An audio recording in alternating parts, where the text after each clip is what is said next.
guys, welcome back to Dear Big Sis with Emma and Eden. So this episode's gonna be a little different. The first one was more about just like kind of talking out of our asses from like little prompts we thought about beforehand.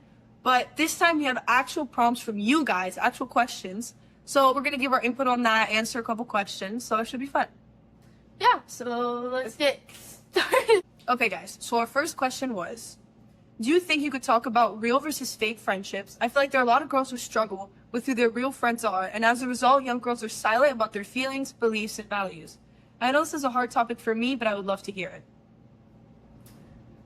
Okay, so I think it's actually a really good question, because it is kind of hard to like tell apart like who your real friends and fake friends are, at least like in the beginning, unless they do like something bad to you right from the start, you know?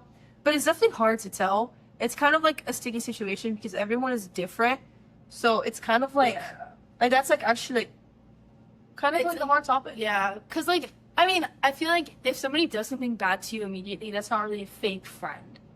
It's just I mean, you were never really friends in the beginning. person, yeah. But I feel like there's definitely, I mean, first of all, like, what do you categorize as fake friend? Like, Fake friend, like, they act all sweet and nice to you and they go just talk shit about you. yeah, it's like people who are just nice to your face and for some reason, like, they just decide to. Like, they just, like, tolerate you. But Yeah. you think, like, they really, really like you. Yeah, like, you don't really know. Technically, he's talking shit about you, and it's definitely hard to tell.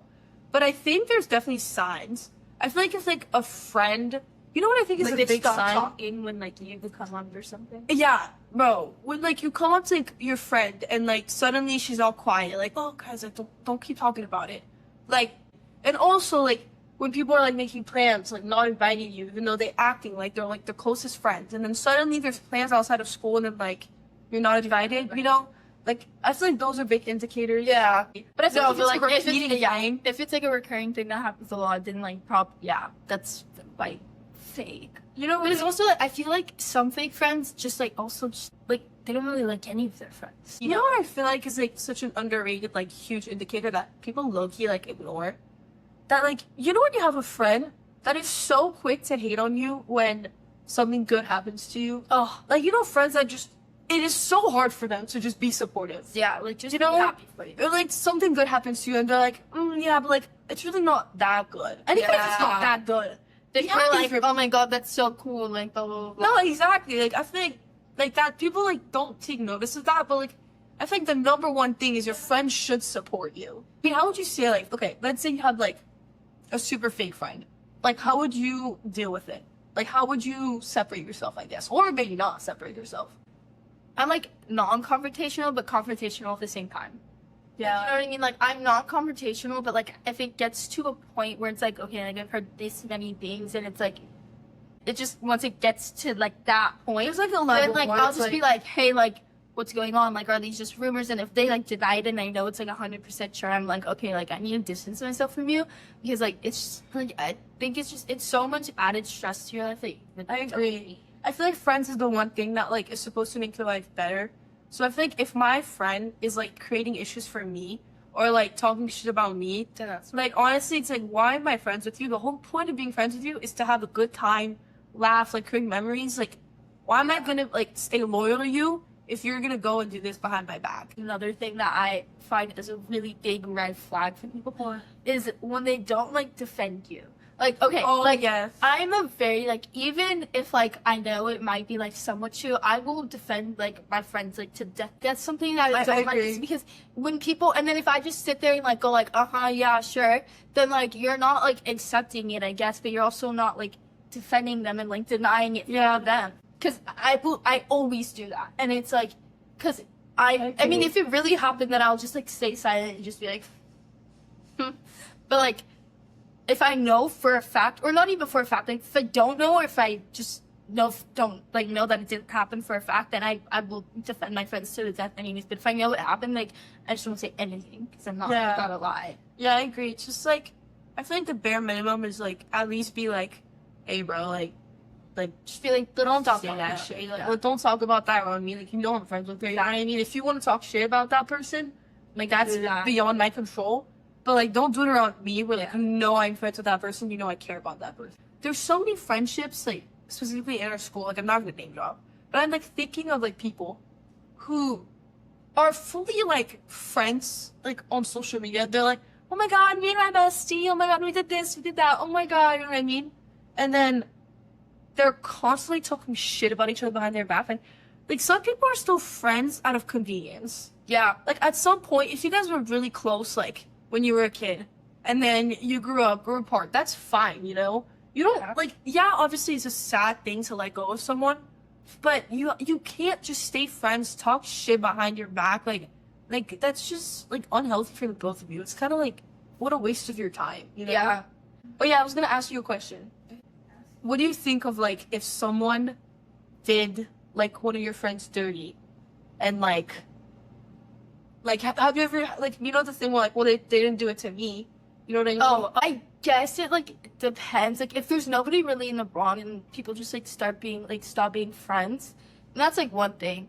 But like if somebody like does something to my friend like that's like closer to me, like let's say like Saucy for example, I've known that girl like since 3rd grade. And like she's my best friend for life. If somebody does her dirty, even if I'm like friends with them, like I'm closer with Saucy, and if you did something wrong to Saucy, like I'm not gonna box you.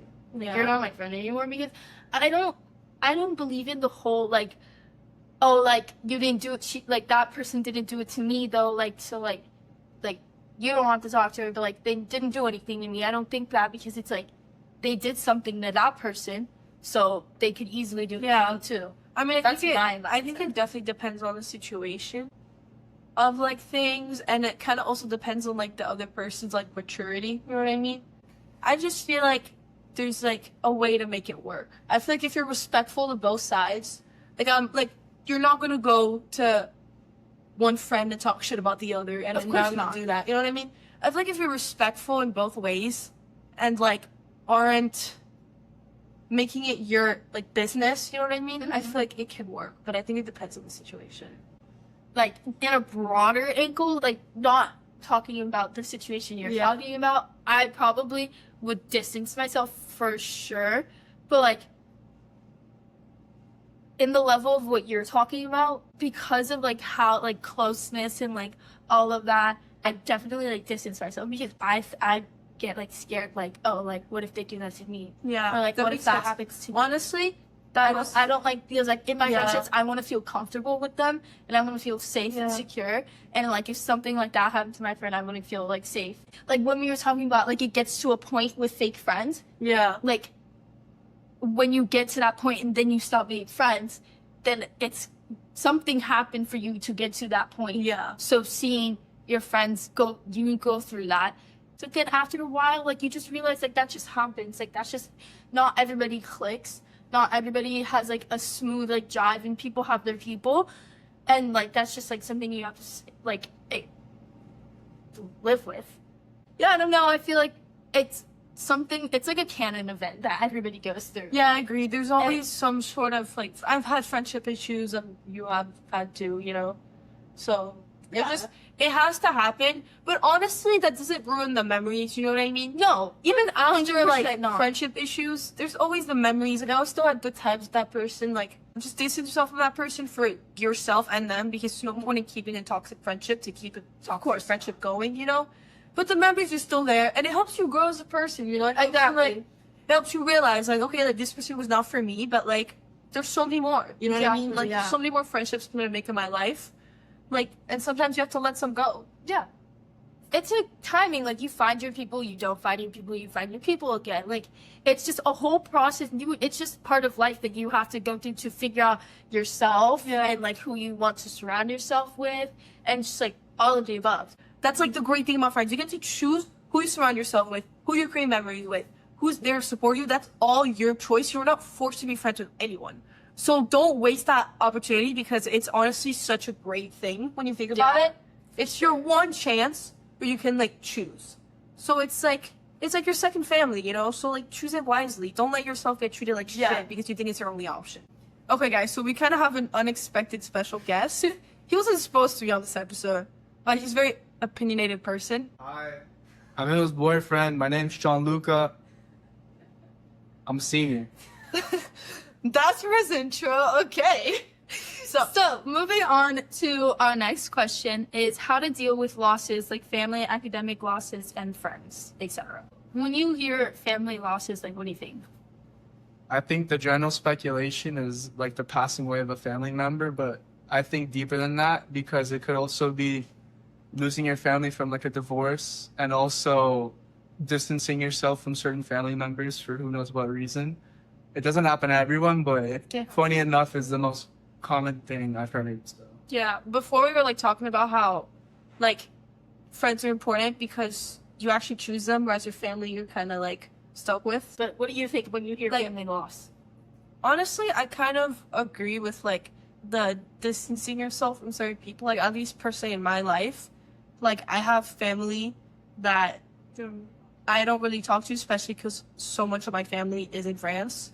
So it's like I have so much of my family that I'm really not that close with.